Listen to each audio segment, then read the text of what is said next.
Welcome to the Contrarians, where we are right and you are wrong. I'm Julio. And I'm Alex. Here on the show, we rage against the Rotten Tomatoes machine. For the first half of each episode, Contrarians Corner, we trash the fresh red tomatoes and praise the rotten green splotches, making our case any way we can. The aptly titled Real Talk serves as the second half of each episode. This is where we discuss our true feelings on the movie we're covering. For more information on our podcast and to browse past episodes, you can head over to our website, wearethecontrarians.com. From there, you can also access our Patreon and merchandise, because capitalism. If you enjoy our attempts at comedic film discussions, we encourage you to subscribe and leave us a review on whatever podcatcher you use. If you'd like to reach out to us directly, that's what social media is for. You can find us on most platforms as @ContrarianPrime. You can also see what we look like if you go to youtube.com/@ContrarianPrime, and you can contact us by email at wearethecontrarians@gmail.com. I think that covers it. Then it's time for the podcast.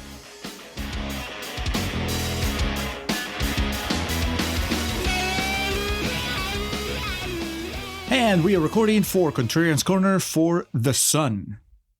Hello, and welcome to the Contrarians, where we're right and you're wrong. My name is Alex, and I'm joined as always by my Peruvian son, Julio Oliveira, my son that's older than I am, adding a fairly recent film into the Contrarians catalog. 3 years old? Not even that, right? Just about, yeah, 2022. Man, this fucking period of time, like when the 2020s are over, my God. Longest decade ever. Yeah, 2022 seems like so fucking long ago. It's ridiculous. This is that brief period of time when Hugh Jackman thought that he could leave superheroes behind. It's like, I'm done playing Wolverine. It's time to do serious cinema. That actually, yeah, that might be the sandwich. This is... He tried to put like brie on his hamburger and then ended up fucking it up. And oh no, I gotta go back to wearing yellow and yelling. As if he hadn't tried dramatic roles previously. In the same vein, Laura Dern here hanging around, kind of, doing her thing. And then Vanessa Kirby, who I'm not familiar with, but apparently is playing Jessica Alba. Yes, I was going to say Sue Storm, but I knew exactly what you meant there.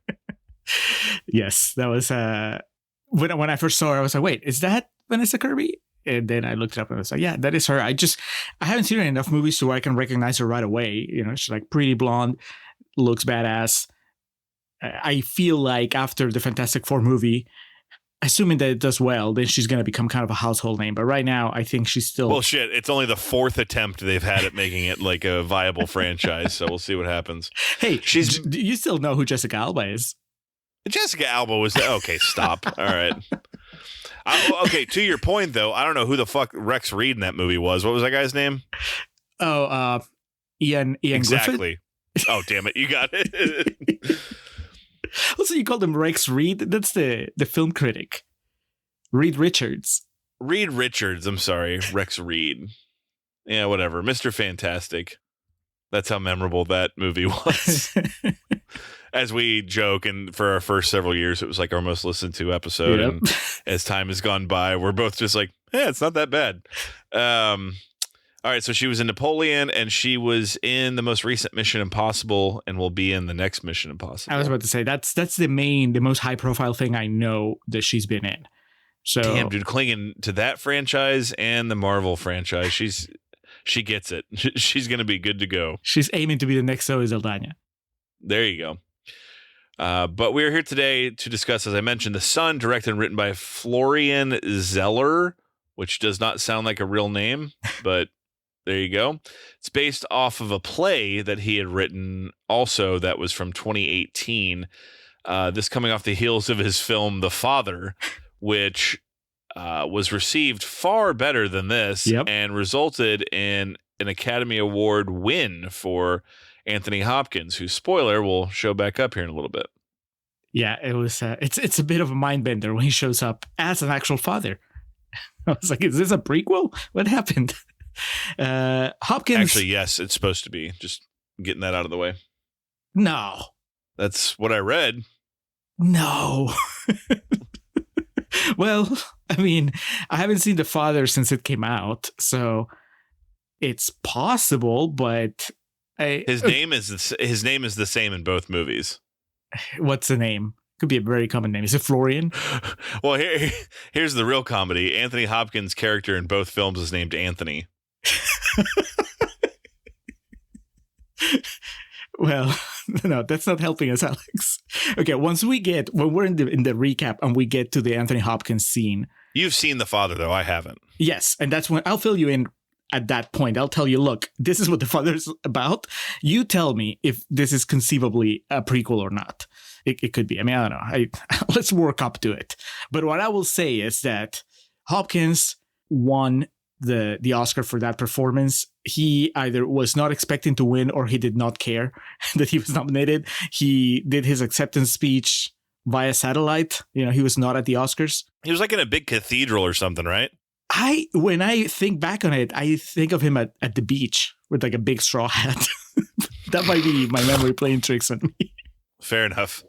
It felt, though, like that was the end of the Anthony Hopkins career, right? Like this was the bookend. He won the Oscar in this movie that was very acclaimed, and then he didn't even bother going to pick up the statue. So like, all right, mic drop.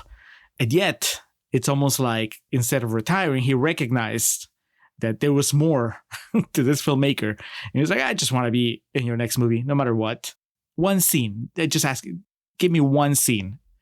And he got it. I think we'll get to it, but arguably one of the high points of the movie. No Olivia Colman in this one, sadly, but we do have, as I mentioned, Hugh Jackman and Laura Dern. All right, Julio, as we get into this here, 28% on Rotten Tomatoes. This is a nasty green splotch, but I believe neither you nor I have a vested stake nor interest in this. This comes to us care of a patron demand. Well, I mean, it being a patron demand then automatically means that we are vested. Actually, it means someone's vested in us, and we greatly appreciate that. Yes, that's true. That's true. There's a lot of vesting going around. But this is Katie and Noti's pick / demand. I mentioned it. What was the last thing we did from them? Oh, the Pope's Exorcist, a very similar movie. But they both gave us a smattering of movies. They're like, here you go, you pick. And so now I just have that little group of movies, and I've been picking from it. And I think we have one left, maybe. So I'm going to have to ask for a new batch soon. But so we came to The Son, because The Son was a rotten movie, had a rotten score, and I wanted a follow-up to the freshness of Green Room. I was like, all right, let's slot this one in. And they do not have Rotten Tomatoes quotes for this one, Katie and Oti, that is, because they didn't give it a full review, but they did cover it briefly on one of their Patreon episodes. And so I listened to that, and we can talk about it when we get to real talk about their thoughts on the movie. But for now, all you have to know, you and listeners, is that they wanted us to give it the Contrarians treatment. They're like, this movie's rotten. We want to see if you can say nice things about it. Preferably try to be funny about it. We'll see. We're going to give it the old college try. I always, whenever we find ourselves in this position, Alex, where we run into a movie that, at least on the surface, doesn't seem like it would lend itself to a comedic approach, I always remind myself, we've been here before and we've prevailed. We did Beasts of No Nation. Oof. I was thinking about that movie the other day. I don't know how, I might have caught Idris on something, and I don't know. For whatever reason, that movie came back to my mind, and I was like, God, that was a really good movie. And then I started thinking about it. I was like, oof, what a rough time at the cinema that is, though. you were laying back, thinking of Africa, as you do from time to time. Mm-hmm. Movies set in Africa, Idris Elba, just all the good stuff. Well, we have some rotten quotes, Alex. Let's get to them so we can start recapping the adventures of Hugh Jackman, confused father. I'm explaining it. Back up a minute. He hasn't been to school in almost a month, and you never noticed anything. I mean, Pierce Marchand from the Arkansas Democrat-Gazette says, whiny, manipulative dreck from Florian Zeller, the director of the vastly superior The Father. This melodrama goes from middling slow burn to bubbling boil over in short order. It's pretty good. I have the word melodrama in my notes in the first 3 lines. So, I mean, melodrama doesn't equal bad. It just means no. Adjust your expectations to melodrama. This is, get on the same page with the movie so that you're not fighting it for 2 hours. Rachel Ho from Acclaim says, The Sun befuddles viewers with every passing minute. How could a cast this talented struggle to keep the movie afloat? I think she might be confusing struggling, like as in they're having emotional struggles in the movie versus the actors actually struggling with the performance. Because I didn't think so. I mean, I think that you can tell that these guys have been around. Jackman and Dern, especially, they get to do a lot. Yeah, I've heard they're good actors, Yeah, like Vanessa Kirby. I like Vanessa Kirby, but there comes a point in the movie where things are getting just too heavy, and she pieces out. She's like, you know what? I'm gonna skip the third act. Bye. But Hugh Jackman and Laura Dern, they stick it out all the way to the end, and that's commendable. Next, Alan Almacar from The MacGuffin says, there is no levity here, just pain, anguish, and hopelessness. Whatever insights there are get lost in a sea of agony. That's life, brother. Yeah, I mean, Alan, I hate to break it to you, but you have to fight for those insights. You can't just wait for the movie to give it all. And we're going to close with Kate Taylor from Globe and Mail. She says, The Sun is a film that is very cruel to its characters and by extension to its long-suffering audience. It's not that long. I was going to say I've sat through longer. Wasn't it more like 2.5 hours? Well, a more flies by, though. Such a rump. I mean, most movies are cruel to their characters. That's where drama comes from. That's where conflict breeds character and so on. That's just how it is. It's this type of movie, especially if you like The Father. I don't know what you were expecting going into The Sun, because The Father is depressing as fuck. Anthony Hopkins has Alzheimer's, and the entire movie is him getting worse and worse. So, bucket of chuckles there. Maybe Kate had skipped that one and went straight into The Sun, and she's like, what the hell is this depressing shit? Whatever the case, 28%, a lot of people seem to have felt similarly. Those are the quotes. Let's go into Contrarians Corner. What was he doing? I mean, all day? Where did he go? I don't know. I have no idea. I'm looking at my notes. I'm like, I've made so many jokes in my notes about the Sun. Who is the Sun? What is the Sun? But we learned quickly it's not Peter Miller, because that is Hugh Jackman in this. But Peter Miller is recently married to his second wife, Beth. And they're raising their newborn baby. His ex-wife, Kate, this is Laura Dern, unexpectedly shows up and says their 17-year-old son, Nicholas, is depressed and has dropped out of school. So Hugh Jackman, in a previous life, had bagged Laura Dern, and now he's given it to Vanessa Kirby. So fairly realistic premise off the bat that Hugh Jackman, being the handsome son of a bitch that he is, could have such a good track record. But are they in New York? Do they ever say where they are? New York. Yeah, they talk about the Cape at one point, and you could drive up there from New York. So yeah, that makes sense. Because he's talks about going to Washington at one point, too. Yes, yeah, those are the two cities. What does he do? Do we know what he actually does? That is one of the genius moves from the movie. I guess you never really know. It won't let you be distracted by Hugh Jackman's profession. You just know that he's some sort of powerful man with influences. Is that it? Because, people are reporting to him. Everybody sits across from him. Nobody sits next to him when he's at work. He's just on that side of the table, and everybody else is on the other side reporting. And he walks them to the elevator. He doesn't get in the elevator with them. And he's nodding. He's approving things. Later in the movie, he's showing interest in the French intern for some reason. He seems to be the guy in charge. And I guess he had an opportunity to go to Washington to be the man in charge in politics, maybe? Sure. Why not? He's successful. I think that's the point that the movie is getting across, which I guess you would have to be if you're going to maintain two families. Because he's still, I'm assuming at 17, he's still paying child support for for his oldest kid. Yeah, it's typically how that works. Laura Dern, a little more frazzled, I think, than the last couple times we've seen her in the Contrarians, right? We saw her when she was full of optimism in Blue Velvet. And then we saw her when she was just... Bit more cutthroat. What? Oh, I was going to say a bit more cutthroat in A Marriage Story when we did that. Yes. Yeah. For your sake, I was going to skip straight to Jurassic Park Dominion, Jurassic World Dominion, but you're right. Oh, yes. Cutthroat and Oscar winning A Marriage Story. And then just confident and in full blockbuster mode in Jurassic World Dominion. And now here she's just a mom coming apart at the seams, and it is entirely believable. That was my first thought. I was like, man, I'm not going to go as far as saying that we take Laura Dern for granted because, she has an Oscar. And I don't think her name ever comes up and people scoff or anything. It's like, oh, it's Laura Dern. But when you get to a performance like this and you suddenly find yourself reflecting on other things that you've seen her in, you're like, she can change. Like, she's kind of like a chameleon. I would say even more so than Jackman. Like Hugh Jackman always, he's great, but he's always Hugh Jackman. Laura Dern, I think that has a little more range. Wouldn't you agree? Well, yeah, and you also left out 2 entries she has in our catalog.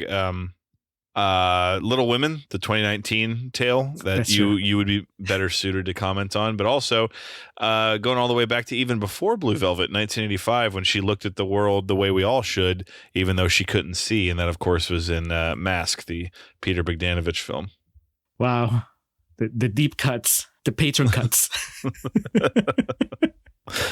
But yeah, she's obviously very troubled, and she even admits at one point she's terrified of her son. And I mean, fuck, man, I couldn't imagine being like a dude, my age, with the responsibility of raising a boy who's 17, just the emotional responsibility.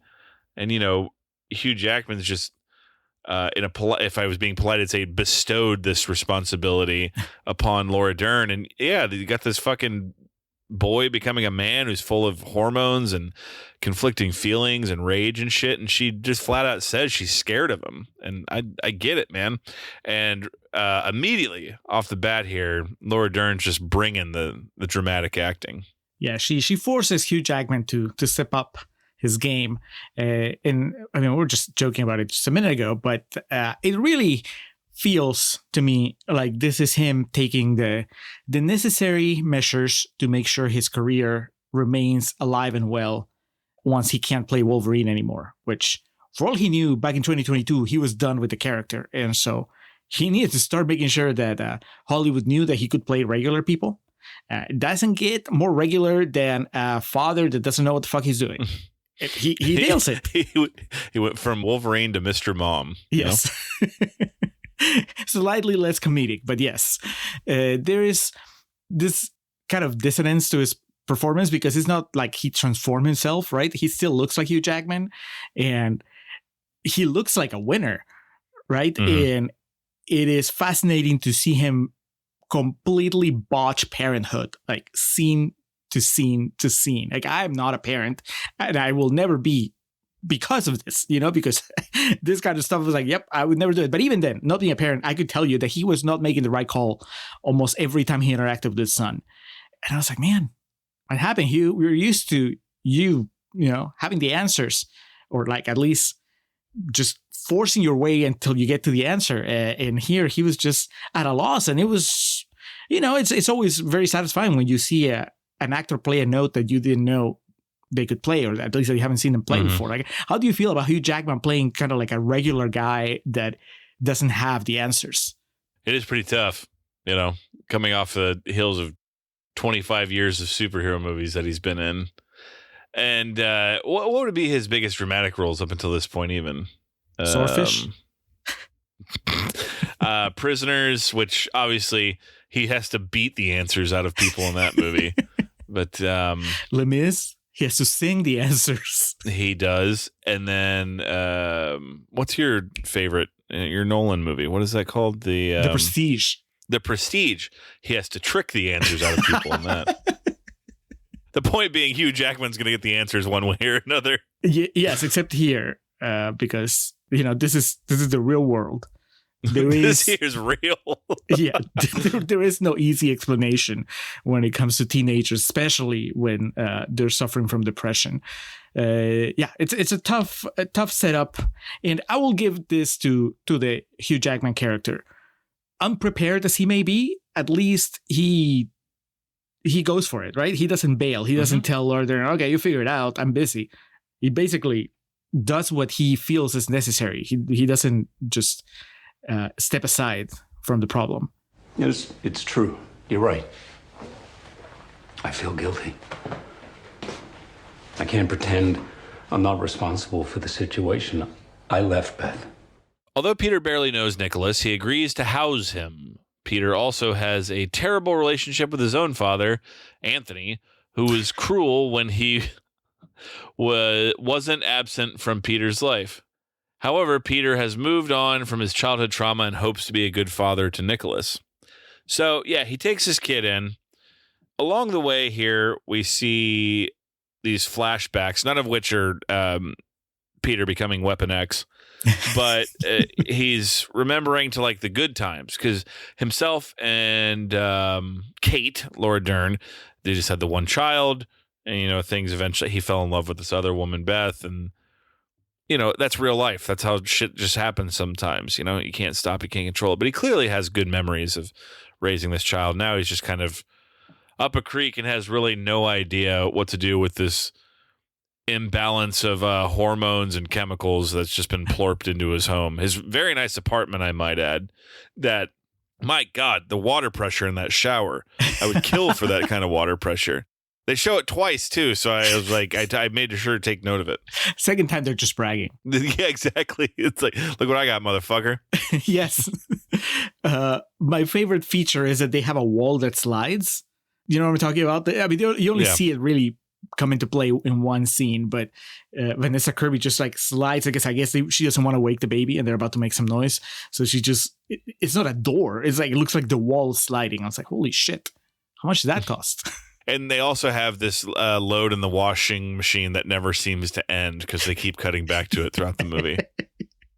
It's some people have noise machines, like those white noise machines to go to sleep. Oh yes, ambient noise. Yeah, they just have the dryer going over and over. Vanessa Kirby, Beth, the new wife, I would say she's the most sympathetic character in the movie because up to a point, I would say she didn't ask for any of this. I mean, you could say that she did because she got involved with a guy that was married, but I don't know. How do you think that conversation went when like Jackman got together with her? He was like, look, don't worry about it. Laura Dern's taking care of the kid. We're just starting from scratch here. And then, I don't know, 2 years later, she's like, oh shit, now I have to make room for this 17-year-old. I mean, them's the breaks, right? That's a situation you would say you signed up for this in a way. I think she takes it in stride, which is what makes her sympathetic.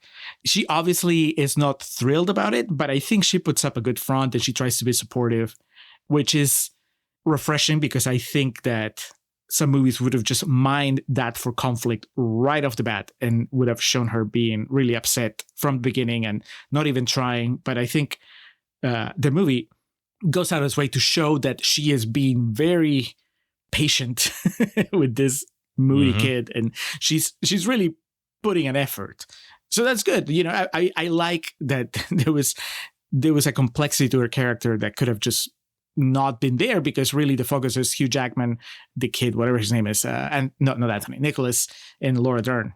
But thankfully they didn't turn Vanessa Kirby into just like this side plot villain. So it comes up here in the paragraph I just read from our plot summation, and might as well just cover it now.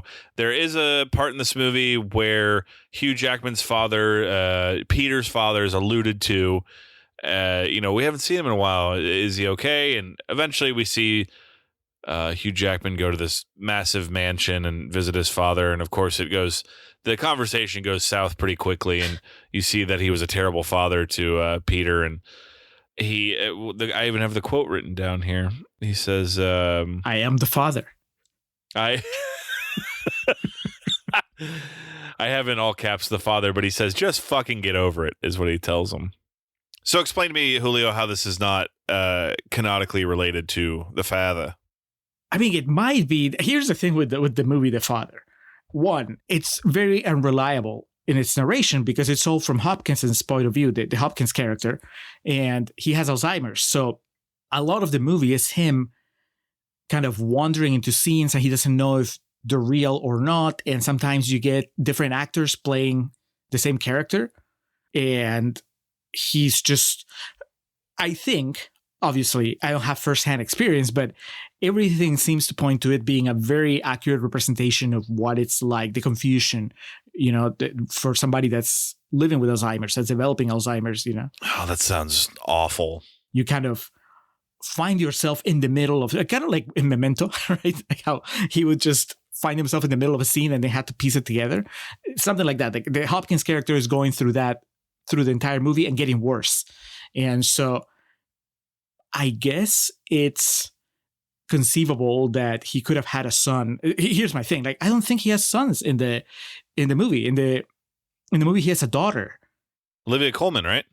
Well, Olivia Colman is one of the actresses that plays his daughter. But I think that... Oh, okay. Yeah, there's at least one more, or maybe even two more. So it's... But didn't you catch the part where the guy references that his father's been sick and no one's seen him for a while? Yes, I did. And that's why I started second guessing myself. Like, Hopkins shows up, he's like, I don't listen to them, I'm fine. He is very, it could be, Alex, it could be, because when you catch up with him, assuming that this is a prequel and the father is a sequel, by the time you get to the father, the illness has taken over him. So he's very frail and very hesitant about everything. He is nothing like the character that he is here, which is... Is he British? Does he speak in a British accent in the father? When isn't he British? Hopkins. Touche. All right. So Olivia Colman, though, is she like a South Jersey accent in that movie or what? I don't remember. I think she's British. I think everybody's British. So potentially a spiritual prequel, I guess. Maybe it's still all in Hopkins's head.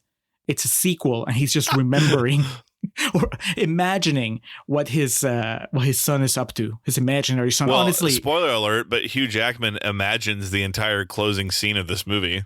So it's an imagining inside of imagining. My God. Yeah.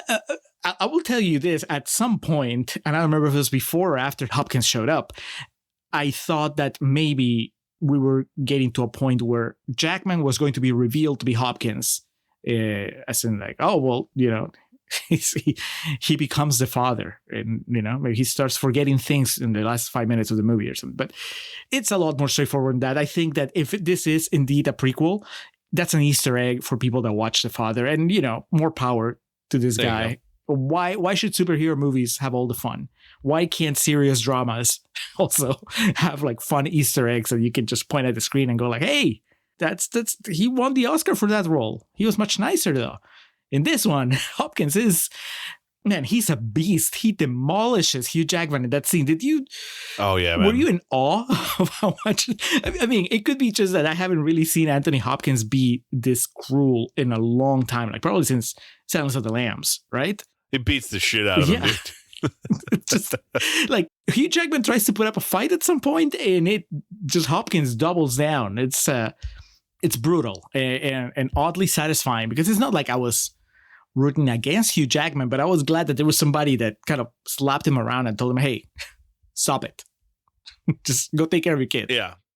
Don't you think it's time you started growing up? Because believe me, it is pathetic watching a man of 50 chained to the teenager he once was.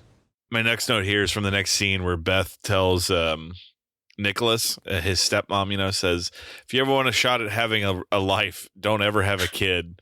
And then she turns around and he's like mortified by it. And she's like, I'm kidding.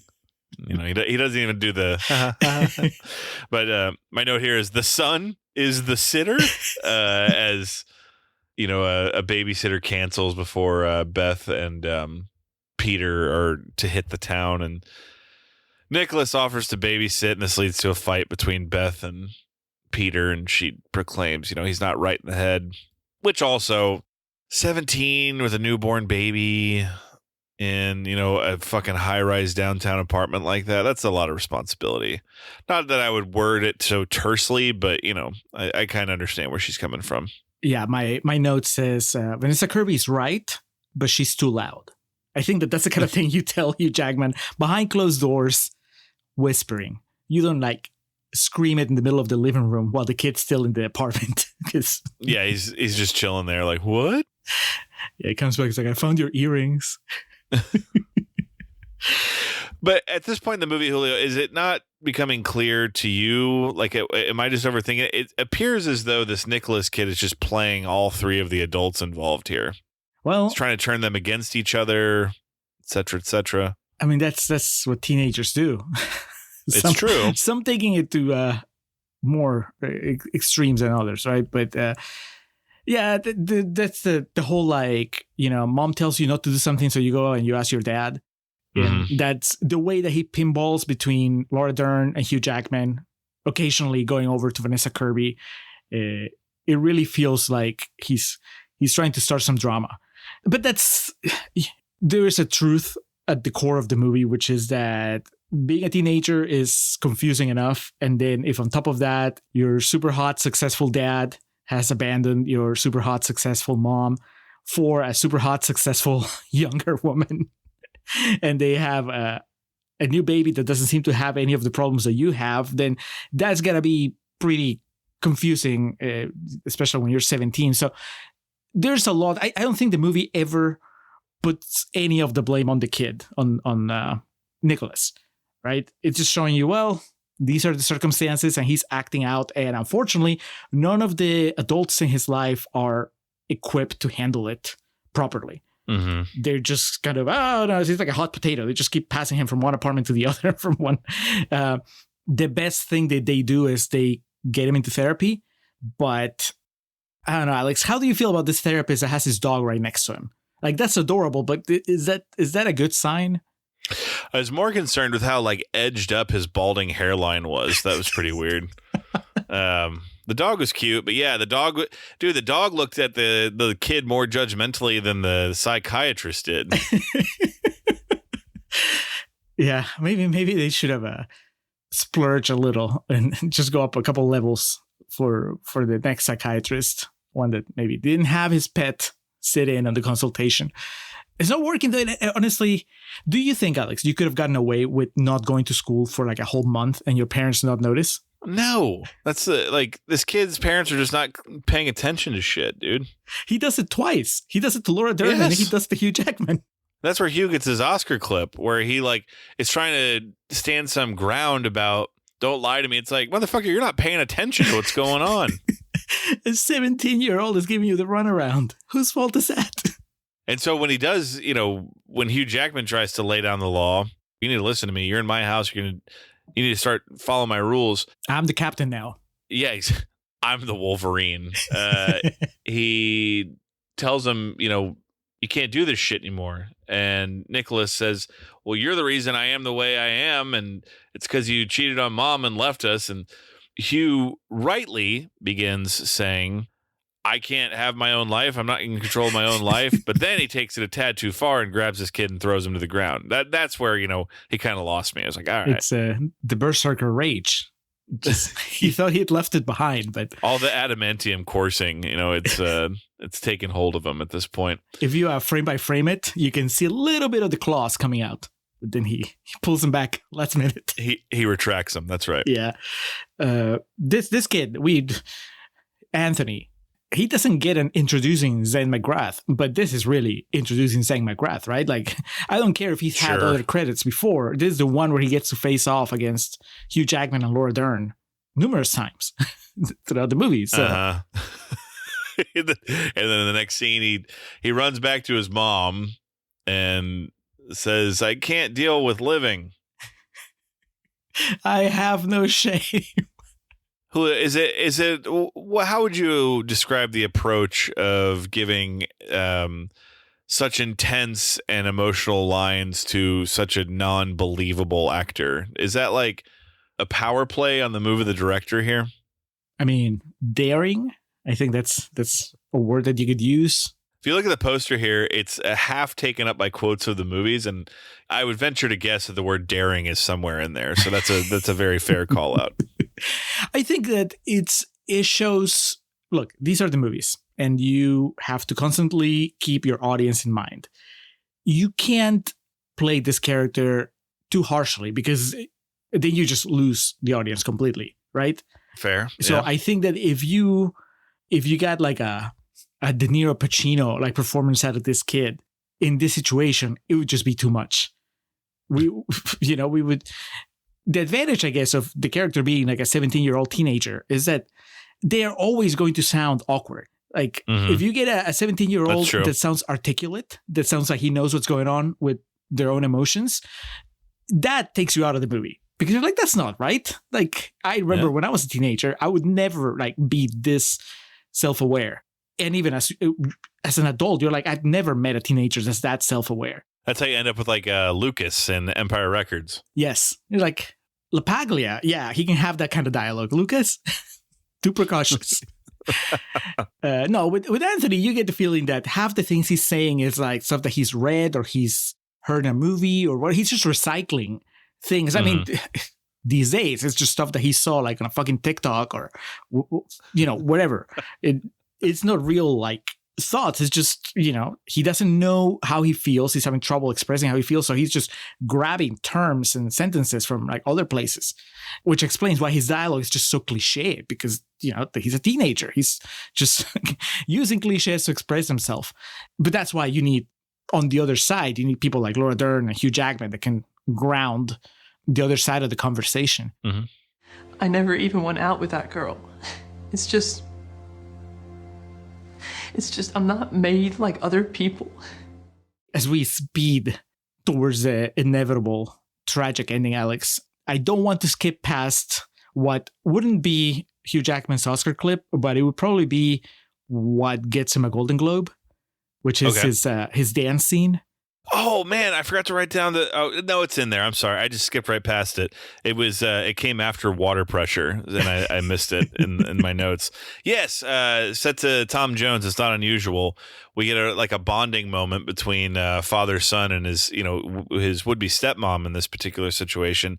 Yeah, we get Hugh Jackman fucking busting a move in this really weird like white guy dance where he's pointing his finger in a direction that his hips swivel towards. It's thank you for bringing that up. I would have moved right past that. Were we ranking Hugh Jackman's dancing, Alex? I know that we worship at the altar of John Travolta, but thank you. Do you think that Jackman, if he wanted to, he could have starred in a revival of Grease? As Danny I don't Zuko? know about that. I would trust in Tarantino to find a good dance scene for a barefooted Hugh Jackman. This was a breath of fresh air in the middle of a movie that was very tense. That Showman movie, he dances a lot in that too, right? Yeah, I think it's more, when I think of it, I think of him singing more than dancing. I think most of the dancing is Zac Efron and Zendaya. I could be wrong. I've only seen it once. And definitely not a whole lot of dancing in Les Mis, not from him. No. It's not that kind of musical.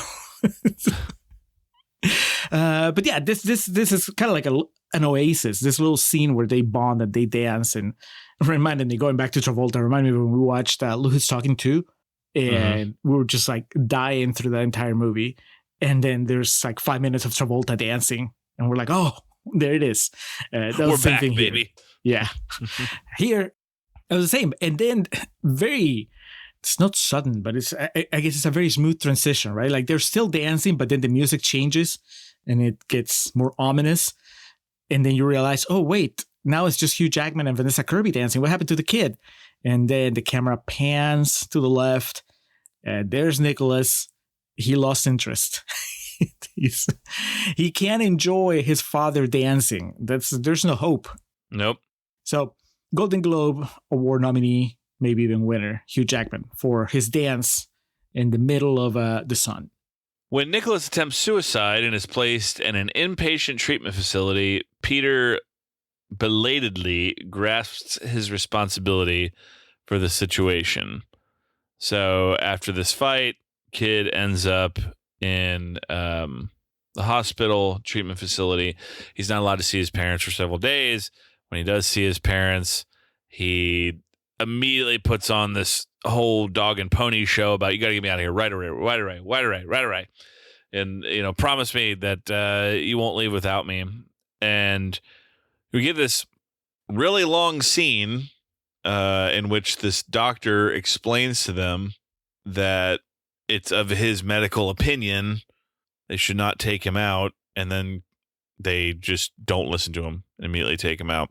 Yeah, they basically confirm Kennedy's nomination. You know what? We've heard the facts, and we don't believe them. We know you have science backing you up, and it is your informed medical opinion that our son is a danger to himself. But you know what? I read on Facebook that his chances are better if I take him home. So let's go ahead and do that.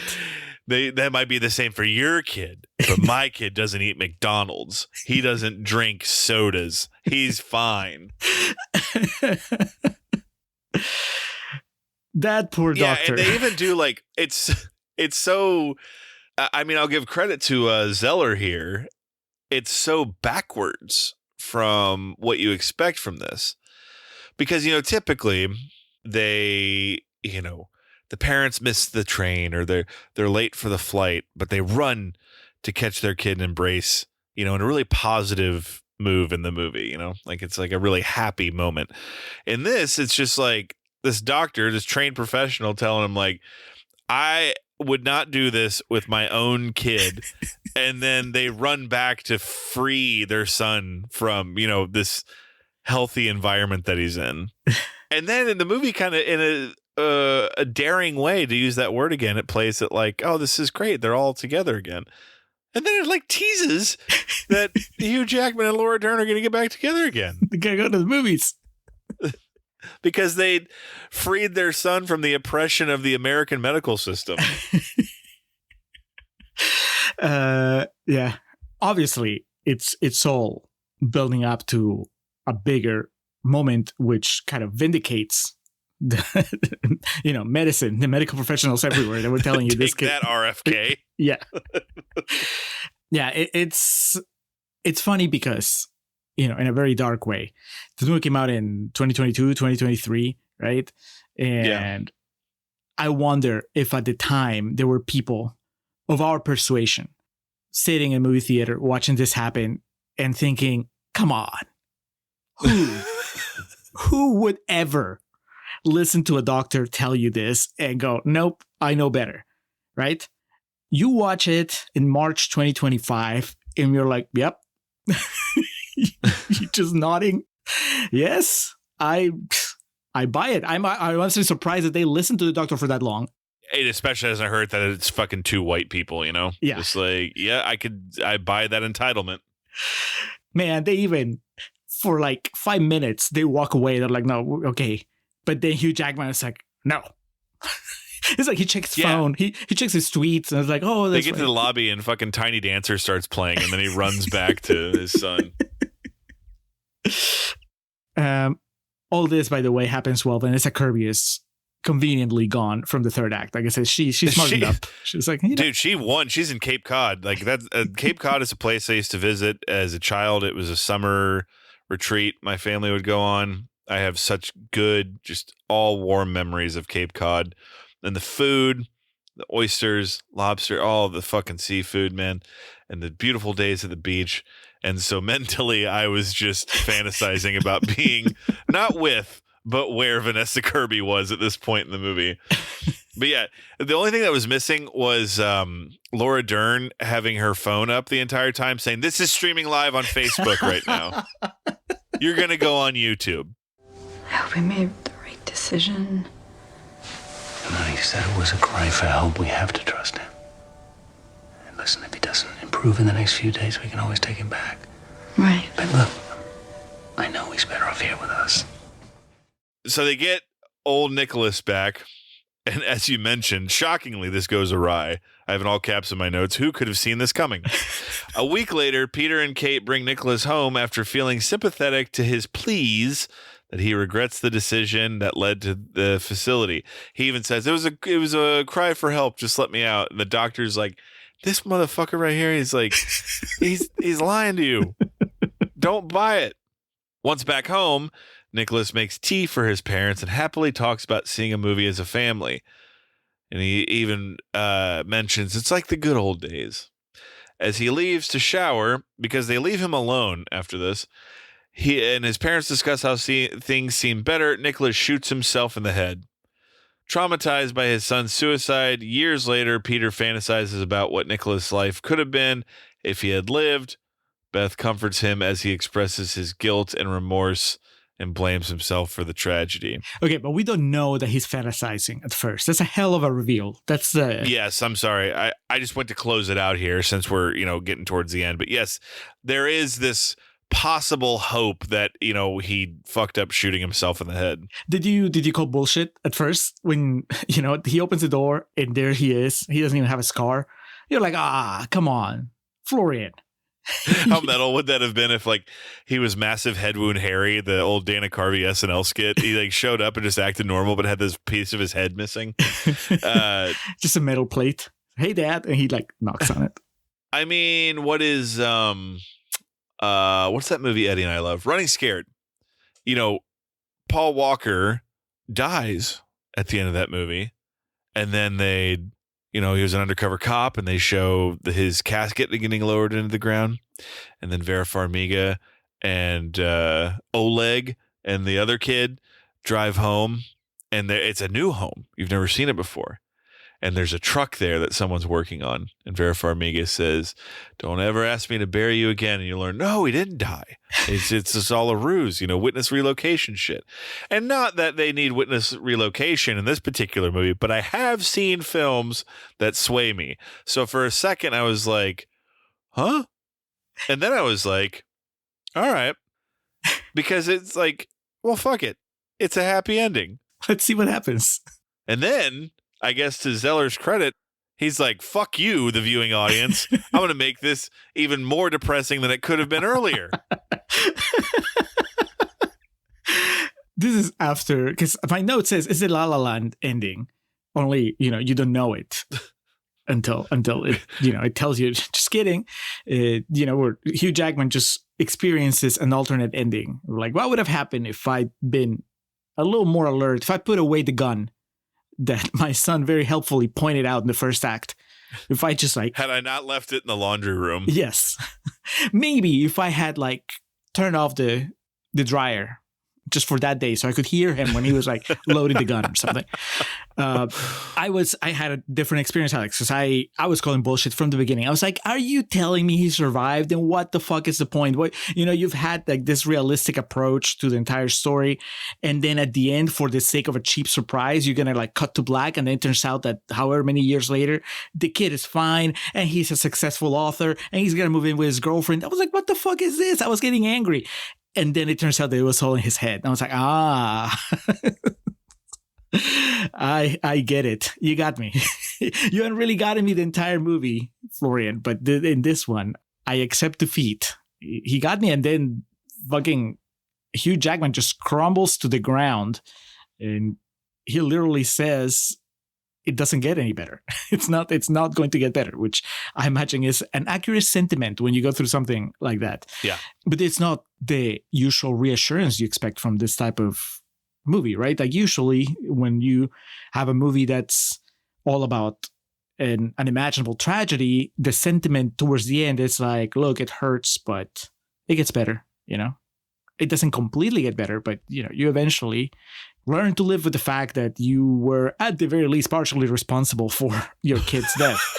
But here, Hugh Jackman doesn't try to cushion the blows or anything. He's like, no, doesn't get better. He's just crying. And Vanessa Kirby's like, fuck. He's on the ground, blubbering. Yeah. And I don't mean to make light of the situation, but then the camera just pans and then, How You Like Me Now hits as the credits roll. As we the credits start rolling, and then on the side screen, how they split the screen in two, and you see Anthony Hopkins having breakfast, having a grand old time. He's his assistant or whatever comes in. It's a call from your son, and he's reading the fucking newspaper, the stock market, he's like, no, and she walks away with the phone. and then he takes like the fucking the little gravy boat and pours out, just some hot syrup on his pancakes, and he like just starts like laughing to himself as he's eating, and that's how the fucking Son ends. God, if only. And then you get the last, being legitimate here, you get the last big of the movie when it reads music by Hans Zimmer. I was like, all right, let's go. I'm sure you're not surprised to hear that when we saw him play live a few weeks ago, he did not play anything from The Son. Oh, you didn't? No. Imagine that being like, what's, if you saw like Blink-182, Buddha, like one of their original like EPs or something. Like we're thinking about playing something from Buddha, and you get like the small smattering of they get drowns out. Hans Zimmer playing is like, anyone out there ever seen The Son? Like this for the real ones. Yeah. Start playing, and then the projector or the background is just Hugh Jackman crying. Wonderful. He plays the entire score, and it's just repeated clips of Hugh Jackman just fucking bawling. Oh man, this movie sucks, and I'm ready to talk about that further in Real Talk. All right, let's go to Real Talk. But if I ever find that you've changed at any time, it's not unusual